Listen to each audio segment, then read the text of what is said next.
Bonsoir André Chassaigne. Bonsoir. Chef de file des députés Front de Gauche, très impliqué dans ce dossier de la réforme ferroviaire.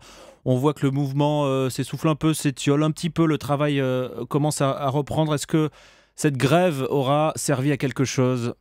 Moi, je pense que le mouvement de grève qui a été continué cette semaine nous aura beaucoup aidé au niveau du travail parlementaire pour essayer d'obtenir davantage que le simple accord qui avait été signé par certaines organisations syndicales. Il y avait eu des avancées la semaine dernière, qui était l'émanation de la plateforme syndicale. Mais aujourd'hui, je crois qu'on a obtenu du plus. Ben justement, rentrons dans le détail. Quels sont ces amendements au projet, ces points essentiels que vous avez réussi à obtenir ? Bon, il y avait déjà d'acté à la suite de l'accord sorti des négociations de la semaine dernière, le comité central d'entreprise, c'est un exemple. Mais l'objectif que nous avions durant le débat cette semaine, c'est de muscler le plus possible l'établissement public du haut, c'est-à-dire la fameuse holding. Parce qu'en effet, la contestation porte sur le fait que la SNCF est morcelée en 3 unités.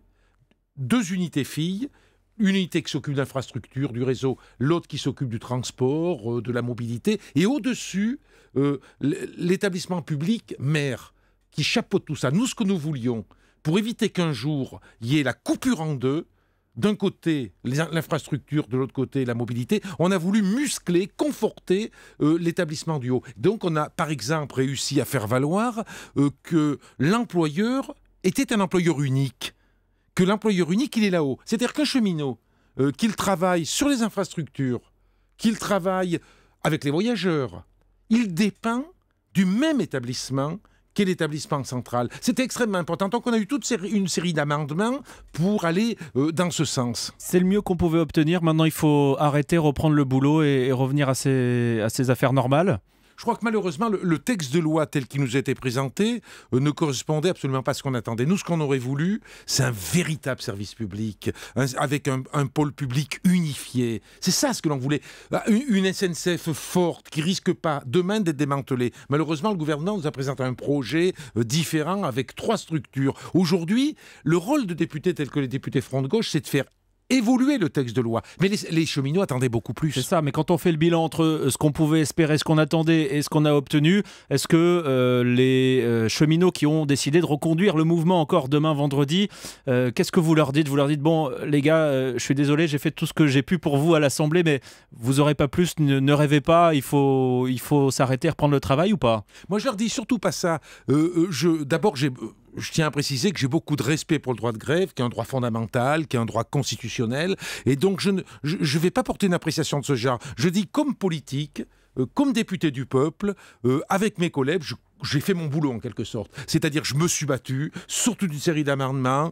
Quelques-uns ont réussi à passer, ont un peu changé l'orientation du texte. Pour autant, bien évidemment, on ne retrouve pas ce qu'on avait cherché. Donc, à partir de là, en quelque sorte, les salariés en lutte, les cheminots, c'est à eux de prendre leurs décisions. S'ils estiment qu'il y a des avancées, que leur action a permis des avancées et qu'ils reprennent le travail, eh ben, tant mieux s'ils reprennent le travail, parce que, vous savez, on n'est jamais satisfait de prolonger une grève, y compris les cheminots eux-mêmes. S'ils estiment que c'est pas assez, ils prennent la décision de continuer leur action, c'est pas à moi de porter un jugement par rapport à ça. 9 jours de grève, ce droit de grève, et puis on a vu ces pressions plus ou moins affichées, celle du gouvernement, celle de la direction de la SNCF, pour dire cessez le mouvement, reprenez le travail, c'est pas raisonnable ce que vous faites. C'est de plus en plus dur aujourd'hui de mener un combat syndical, un combat de grève, de cesser le travail. Moi, je crois que je me mets toujours à la place, j'essaie de me mettre à la place de ceux qui sont en grève. Moi, j'ai le souvenir de mon père qui était un ouvrier Michelin. Quand il y avait de la grève, c'était pas le sourire à la maison. Parce que quand il y a de la grève, et c'est valable pour les cheminots. Vous savez, les cheminots, comme tous les ouvriers, les salariés, comme tous ceux qui font grève, ils sont pas payés. Il faut mesurer ce que ça représente. C'est dur. Il y a une forme de culpabilisation des grévistes quand on leur dit regardez, là j'ai sous les yeux des unes, c'est Le Point qui vient de sortir, qui parle des corporatistes intouchables, des Le Penno cégétistes, la France en otage, ça c'est pour valeurs actuelles. De l'autre côté, il y a l'Humanité qui explique que c'est l'exaspération populaire et que la colère sociale va finir par péter. De quel côté on doit se mettre là ? Il y a cette petite impression de culpabilisation. C'est pas bien, vous faites grève, regardez, vous bloquez la France, vous empêchez le pays d'avancer.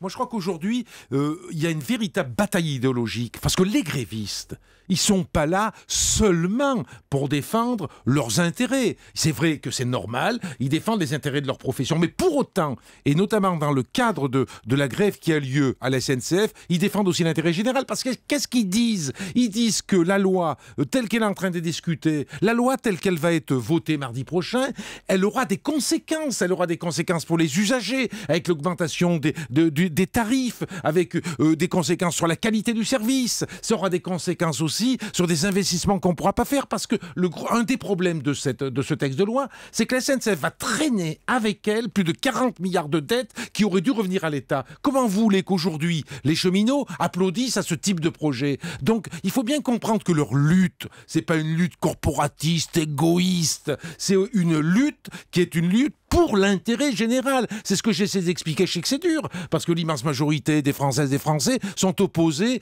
à ce mouvement. Mais pour autant, moi je le dis avec détermination, saluons le droit de grève et soyons attentifs à ne pas condamner ceux qui aujourd'hui sont dans l'action. Et on voit que vous avez gardé un peu d'énergie malgré les débats houleux de ces derniers jours à l'Assemblée. Merci d'être venu nous voir, André Chassaigne.